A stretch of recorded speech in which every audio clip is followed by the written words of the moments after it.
Now, before I start, the distinguished members of my panel, Ambassador the Honourable Arthur Sinodina Sao, in the middle, who also, for declaration, is a non-executive director of my firm, Principles Funds Management. Arthur and I work closely. I probably annoy him twice a week with telephone calls. It's more. Probably more. See, they're up more than you do. More than WhatsApp. I get WhatsApp from you every second day, which is lovely. Mainly about archaeology in Greece, which is marvellous. And Dr. Mark Peters, you know, is the President and Chief Executive of MITRE. Also, he's President of the American Nuclear Society. It's a great honour to have him as previously Director of the Idaho National Laboratory, where they build small modular nuclear reactors within 7 years, not 20 years. Also, Saul Kavonik, who is Australia's probably preeminent commentator in the media on energy, in the energy sector. And he's often in the Australian newspaper and other publications, and has, to my view, a great merit in what he does, as well as fine judgment with respect to areas of energy policy, as well as being a very fine advisor in the corporate sector. So thanks, Saul, for coming up today. I appreciate your time. Firstly, two things. Number one, I'm going to give a small preamble before we talk about the questions and asking the panellists to speak. They're going to do two things. Firstly, I'm going to acknowledge Christopher Columbus, who landed in 1492 in the United States of America. I'm also going to recognise Captain Cook. I'm going to recognise Professor Florey for inventing penicillin. And Stuart, what's the name of the Wiggles? We've recognised in Australia the Wiggles. The Wiggles. Anybody know the Wiggles? Okay. And also we recognise peace in Australia, how we work harmoniously with tolerance with one another as humans, including Indigenous people. We're kind, good-natured nations where we do not start wars. We fight with the United States in wars. A slight difference there. We are with the United States all the way. As I once said, all the way with LBJ. And Australia will always be with our greatest and strongest ally. We do have a distrust of communism, and we will not condone communism, and I would prefer always to trade with a nation that is a democracy and respects ownership rights, and that is the United States of America as our number one ally in military, security and trade. Other countries, of course, we want to trade with them, so it's not precluding any other country, but I'm simply saying you go with the strength. The reason I'm wearing this cap today is because President Reagan's one of my superheroes. Now, the second thing I want to say on nuclear, because we have a view unequivocally that Australia must now go nuclear. And the reason for that is President Trump produced an executive order last month to increase the nuclear power, where the United States already a leader, from 100 gigawatts to 400 gigawatts by 2050. This is not insignificant. Now, where are they going to get the uranium from? Well, at the moment, the United States, you can Google this, they get the uranium, where do you think they get the uranium from? Does anybody like to answer that question? Where? Canada, 27%, correct. Where else? Where? Kazakhstan. And where do you think Kazakhstan also supply uranium? China and Russia. That's not very smart, is it? Now, Australia has 28% of the world's uranium. Most of it's idle and unused. There's some at Olympic Dam, isn't there? Seoul, there's Ranger Uranium and Jabiluka, which is Rio and BHP. But 28% of the world's reserves uranium are lying idle in the ground because of a prohibition put in 1999 by the Australian government. I think there's a manifestation of a political trade with respect to another policy. Well, that's fine, but today circumstances have changed. In time, politics and government policy tends to pivot and look at the imperative of actually creating wealth for the country and the needs of an energy transition which is sitting in front of us now. Now, just let me say this very quickly so you're updated. The countries, there are 6 countries reintroducing nuclear in Europe, either reintroducing or increasing the proportion of nuclear into their energy mix just this year. First, Germany. Germany dropped their opposition to nuclear in May this year. Spain paused and the nuclear phase-out in April this year. Belgium repealed their nuclear phase-out in May this year. Denmark reversed its nuclear ban in May this year. Italy announced a return to nuclear in January this year. Sweden passed a law to address nuclear in May this year. So 6 countries in Europe are now addressing and implementing nuclear or going back towards nuclear and already have been using nuclear. Finland and France do nuclear. It has been done. It can be done. So the World Bank have removed the long-standing ban on nuclear in June 2025, last month. It's a fact. And the other point to make is a lot of those European countries I've just mentioned have a large proportion in wind and solar. Oh, for example, Spain, 43% wind and solar. And we all know what happened to Spain 2 months ago with a massive blackout and the interconnection facility failed. Too much wind. And wind is not reliable. The only reliable energy is effectively baseload, sustainable baseload. And there's 3 forms of baseload where you have reliable, continual supply of electricity. That is either fossil fuels or gas or nuclear. It doesn't come from renewables. So there's fanciful stuff in the media at the moment about 100% renewables, whatever it might be. Renewables only strategy is simply flawed. It will fail. It will fail. And there's no doubt about it. Already other countries around the world are going nuclear. So why doesn't Australia use its uranium, sell it to the United States, or we develop a nuclear powerhouse ourselves and add value through processing nuclear here, build an industry here, create more jobs here? Now, is that a political statement? If it is, so be it. So, after this declaration, we'll be putting a proposal together to the current Australian government, very diplomatically. We'll put it there for them. If they can knock it back, if they can, throw it in the bin. And we'll be taking it to the White House, to President Trump. We'll give him the same declaration to do a trade on nuclear with earth minerals and our uninhibited land. We'll lease land in exchange for an increased military presence in Australia. Increased military presence in Australia. And we're going to also ask the question about PPPs, whether we can use in joint venture the support of some of these laboratories here, like Katie at Oak Ridge National Laboratory do nuclear with all the technology know-how. They already do it. Aegon do, and so does Idaho National Power, where Mark worked as a director. Why don't we use the existing know-how and technology of our allies, and in turn we supply uranium? Now I'll stop. That's enough of me. Happy with that, Stuart? Happy with that? Just say yes, Dad. Yeah? Okay. Right. Firstly, Arthur, would you care to comment on the first question? Or comment on anything I've said? I love this. I'd love for you to be an interviewer on TV. I can just look. Before I start, can I just thank you and Deborah, because you've put this together today along with Chad and Roberto and others, and it's been the team here with Stuart and with Stella. So it's been great. You've brought a great group of people together, and the fact that you're having panels where you try and include as many people as possible is, I think, fantastic to make the best use of who's in the room. Now, on your specific question, there's a couple of aspects to this. One is that there's no doubt, as a number of speakers have said today, the intersection between economics and national security is sharper than it's ever been. In areas like critical and emerging technologies, many of which have dual uses. And as part of this, there's also the issue of critical minerals. These are heavy and light rare earths, for example, and other materials that are important, some for decarbonisation, others for defence material, etc.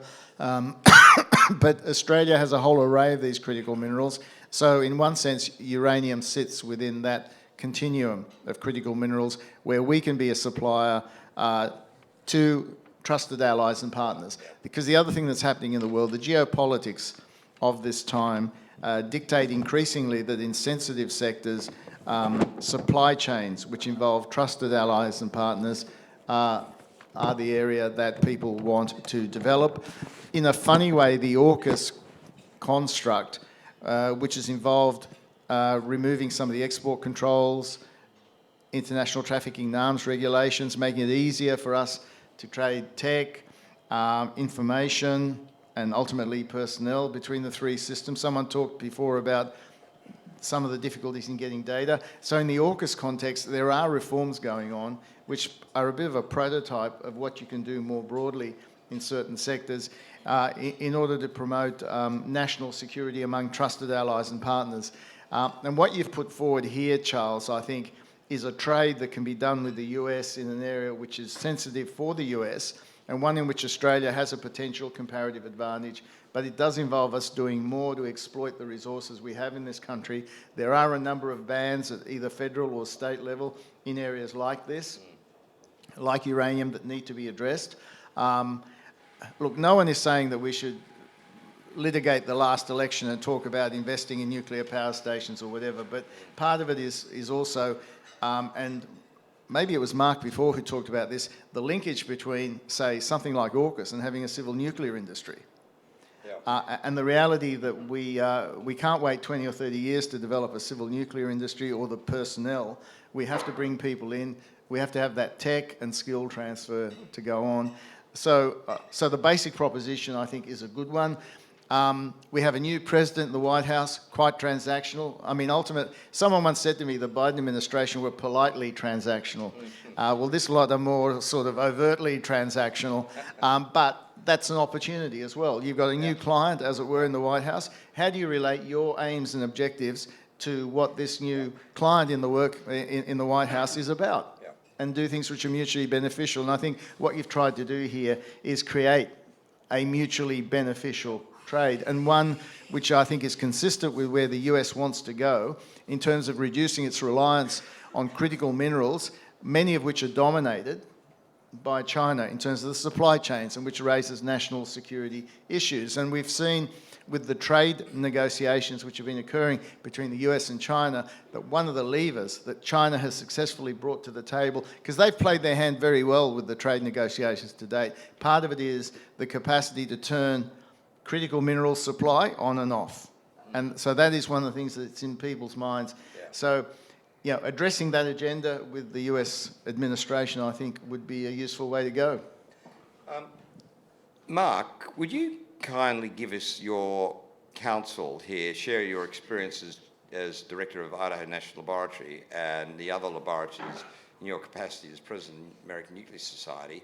Small modular reactors, people often say here in debates, I think it's a bit of a fallacy. It takes 20 years to go nuclear if we decided to. But I understand from John at Wagner at the Idaho National Laboratory, small modular reactors can be built and finished within 7 years. Is that right? Once we start, I mean, we've got to get started. But yes. I mean, maybe some definitions. So when we say small, we mean less than 300 megawatts. Correct. But they're typically more in the sort of range of sort of 20, 30, 40, 50 megawatts. Yeah. Yeah. And they built them in 6 12-packs. Right. But then you can go to very small where you get less than 10 megawatts. So these systems are quite different than the big gigawatt machines that we're used to. So the nice thing about that is you can the way you approach manufacturing and other aspects is you can get to sort of nth of a kind much quicker. And I think that's probably what John was describing to you when you talked to him about it. So once you get moving dirt, you can start to really stamp these things out. I mean, they're effectively, submarines are small modular reactors. Yeah, yeah. Yeah, right? So it takes only 7 years to, build and install them? Is that it? Well, 7 years? You got to get through the licensing process, so let's not forget about that. Of So that's a 3, 4, 5 year process in and of itself, and then you're looking at construction. When you say that, just let me challenge you on that, because if the United States have already done the licensing regulation, why wouldn't we in Australia import that? Copy it. I mean, copy it. Well, if the Australians were to go and build a civil nuclear sector, I would strongly suggest that you not build one from scratch. Exactly. I would go to the U.S., for example, and it's not perfect, but it's been around for a long time.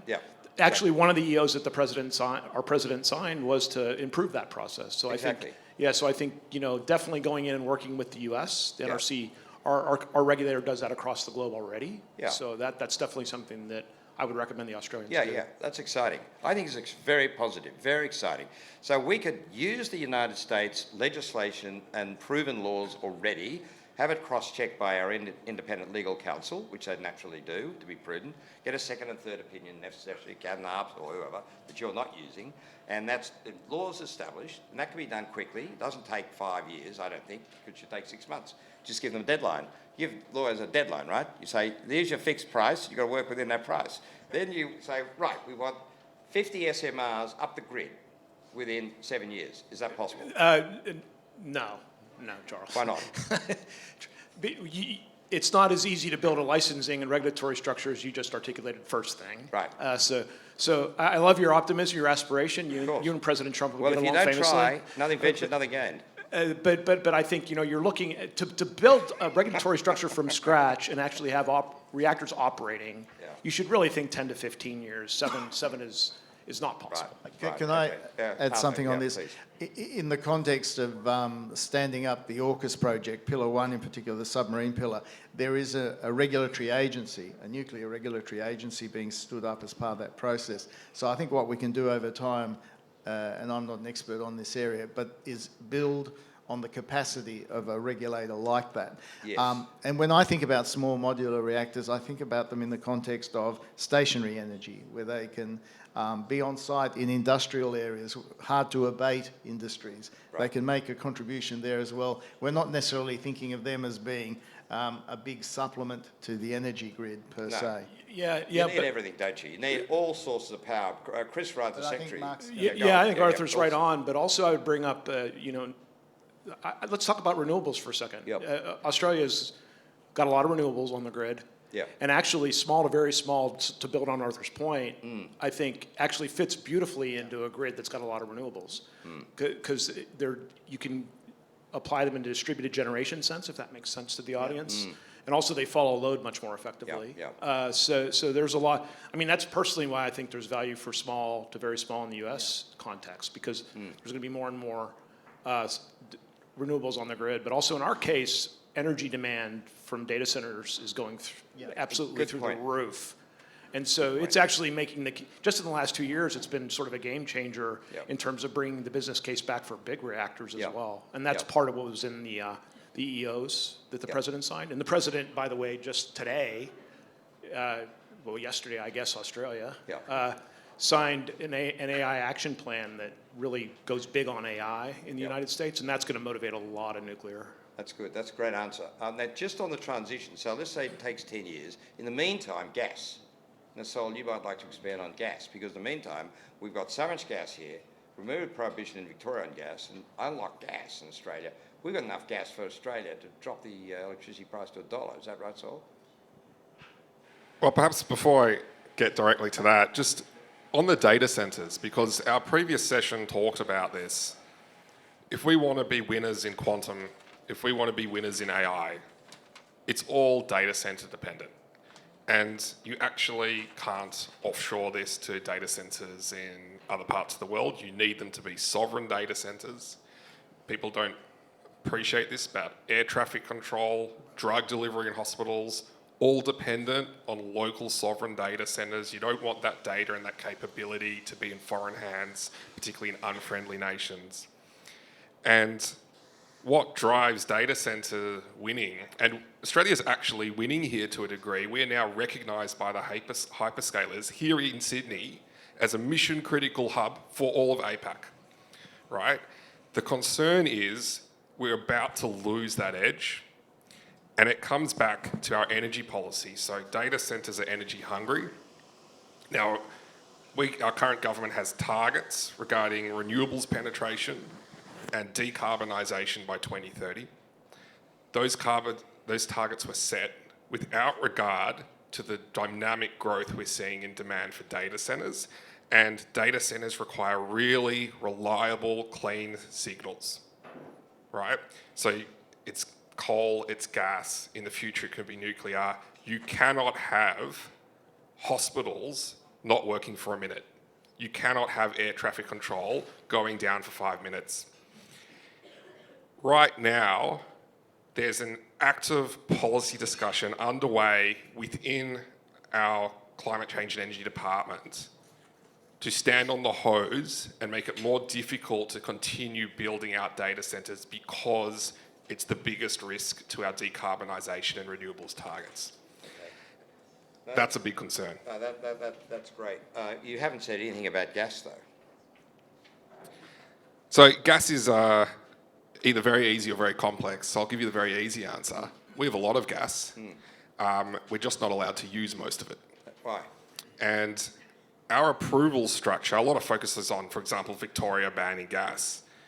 The approval structure is much a broader issue than that. Approvals that used to take 2 months can now take over 2 years, and that's before you get politicised decisions, right? And however you want to cut it, whenever you see the need for energy demand growth, inevitably renewables rollout takes longer, coal becomes more unreliable. Gas is always the bridge. We're losing the bridge, and therefore we're falling between two stools. And it's not just impacting our gas sector, it's impacting manufacturing, it's impacting high-tech manufacturing, it's impacting our renewables sector, our infrastructure grid, and our tech sector is all falling down because of an inability to get our approval system fixed. All right. Well, thank you. We've got 12 minutes left, and fundamentally the conclusion out of that is we need to encourage our nice politicians to set deadlines and work within a tighter time frame. Well, actually, there's a bit more than that, because what came out of what Sol said, if you sort of contrast it with the US, is you've got the US rushing headlong into AI. When I was in Washington with a group recently, we spoke at the White House with the Cyber Affairs Directorate. I thought we were going there to talk about cyber. They immediately jumped into AI, and the message was very clear. It's a race. That's why the President's order has come out. They're going to do everything they can to win that race. They recognise the importance of regulation, responsible use, etc. But industry development is at the core of what they're doing. What you've heard from Sol is that here there's a bit of a worry that, we're not going to meet our energy targets, so that means we've got to stop things happening that we might have a comparative advantage in, like data centres, whereas in fact what you need to be doing is dynamically, how do you adjust policy for the fact that you have these opportunities arising? Well, now, no one is saying throw away the clean energy transition, but the question is dynamically, how do you manage this? And that's the question in Australia. Well, that's a very elegant way of asking the next question, Arthur. If they have a demand for data centres, a demand for power, the United States are going to have to get their uranium from someone. So what's your solution there about sourcing uranium from Australia? Why don't Australians supply? We're lucky you were never a lawyer, because you would have been accused of leading the witness, because you're clearly leading us down this route of, my colleagues should obviously speak about this, but no, I agree with you. We've got to look at our comparative advantage and get back to the idea that it's not a bad thing to build on areas of comparative advantage. Exactly. But we also do need to build on local manufacturing and whatever, and that means getting your whole cost system, your innovation system, your productivity system thinking about how you create affordable energy as well as clean energy. Arthur, what is it about our nation? We're sitting on all this uranium idle in the ground, not using it. I mean, what is it about our nation? Why do we not help ourselves by just taking away the prohibition and then doing a trade deal with the United States? Well, I'll answer quickly so I can get on to our colleagues. But look, I think what is happening here is, and one of the reasons I live in the US at the moment is because opportunity, the capacity to embrace risk, to do things, is just very different to what seems at times an overwhelmingly compliance culture, tick-the-box culture in Australia. There's a lot of really good things happening in Australia, and as you heard from Anna Marie and others, and Kath, there's a lot of good stuff going on, but we need to really harness that in a way that promotes the productivity and other goals we're talking about. Well, it's quite easy. The Australian cricket team win all the time. I mean, we do cricket, we do it in swimming. The females do very well in swimming, win the Olympics all the time in swimming. And then we win the cricket all the time. 48% of all test matches won by Australia in cricket, and the females win the Olympic Games in swimming most of the time. And they even beat the Americans, which is quite extraordinary, isn't it? So just on military demand, there is a demand for military in terms of fueling fuel sources, being uranium and other sources of energy. Does anybody in the panel want to address that point, please? So specifically, are you talking about military applications of Well, nuclear yeah, reactors? well, I'm asking that. I'll ask two questions because I'm conscious I've only got 12 minutes left. The one is the demand for power to fuel the military. The second is, if we do have the natural resources of uranium, can we do a trade with the United States to have increased military presence in Australia, which is under-defended? Australia's struggling with this budget. There's lots of debating at the moment in Australia that our defence is inadequate. Not long ago, we had the Chinese submarines off Queensland monitoring us, and people were saying, why did that happen? Now, is Australia properly defended? There is an argument Australia is not adequately defended. If Australia is not adequately defended, how do we defend ourselves? The only way we can defend ourselves is to engage with a power that has that equipment and the power to defend itself. And that's the US Navy, the US missile facility, the US presence, the US infrastructure, the US know-how. We need to engage, I think, in an alliance with the United States and do a trade, have increased military presence here in exchange for supplying our uranium. What do you think? You know I'm not going to be able to comment on. Oh, Arthur might be able to. Arthur, do you want I to mean, I comment? can't speak for the.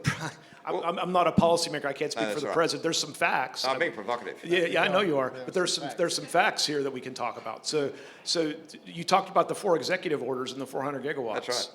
That requires the U.S. to reestablish the entire fuel cycle from uranium supply all the way out to fuel to recycling and disposing, and that's all captured in the EO. So a conversation with the United States about where they're getting the uranium from, I think, would be very useful. Yes, why not? That's the first thing. All right. The second piece is, maybe you don't want me to talk about this, but a big part of the drive in the U.S. and probably first mover for some of these technologies is going to be our defense establishment for energy security reasons and otherwise.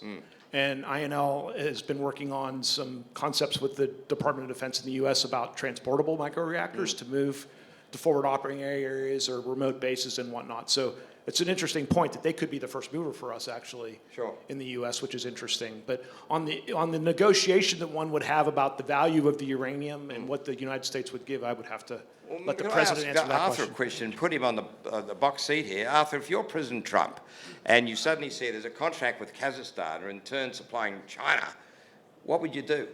And you've got Australia sitting there with uranium in the ground. There's no doubt there was under the previous administration, but under this one, a lot of sensitivity about the supply chains and the extent to which they're dominated by China. So this proposal fits in the continuum of things that the Americans would be thinking about in terms of greater independence when it comes to critical minerals from places like China that dominate the production cycle as well as the extraction.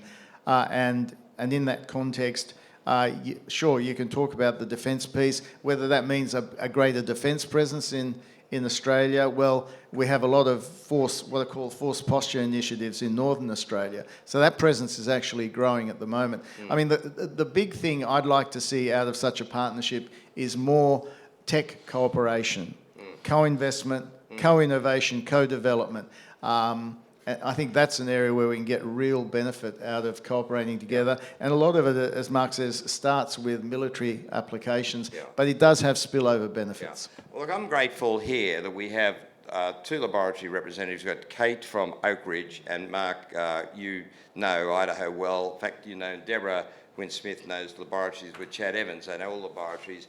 It seems to me obvious that Australia can reach out to the US laboratories for their know-how, their skills, their technologies. They've already done. We don't need to reinvent the wheel in Australia. It's rather silly, really, to reinvent the wheel. Why don't we do a joint venture arrangement with the United States labs to get us up to speed? Well, we don't build reactors. The national labs don't build reactors, but I would say, I mean, Charles, there's already relationships between ANSTO and the labs. And CSIRO in the labs at the research level that could be leveraged here. The other thing is we haven't talked about other critical materials like rare earths, right? So I think you know, as Arthur points out, I mean we're the United States is deeply worried about the supply of critical rare earths, for example, Yeah. and transition metals Yeah. for energy and defense applications. And reestablishing mining and, as Deborah pointed out, processing in particular, Yeah. and where that comes from in the secure supply chain, to me, it's broader than uranium. It's a much bigger conversation, and Australia is gifted with tremendous resources. I might add, heavy rare earth magnets. So nuclear submarines don't work without them. Missile systems don't work without them. Fighter jets don't work without them. Drones don't work without them. Robotics don't work without them. You need a rare earth two magnet supply chain. Right now, 70% of rare earths is dominated by China, but even more concerning, the processing and separation to make magnets, 95% dominated by China, right? And this comes back to, we need to get back to onshoring critical mineral supply chains, and that includes uranium. But right now, the urgency is really on heavy rare earths. And because some nations like the US cannot fully onshore, it's about friendshoring. So it's about allies being able to do this. And you've seen a flurry of executive orders from Trump recently on this. But look at the numbers. The money that's coming out to support this is in the hundreds of millions. It needs to be in the tens of billions. And China, in that mid-processing section, they deliberately run it with no profit, right? Because they're integrating it and keeping everybody else out of the market. They've already started to threaten and have turned off some critical rare earth products to the West. And this should be a matter of absolute urgency. And Australia can play probably the most important role for the United States diversifying away from China for this critical supply chain. So with laser beam precision, you'd nail the problem. Exactly the China security risk. Arthur, would you like to comment on that?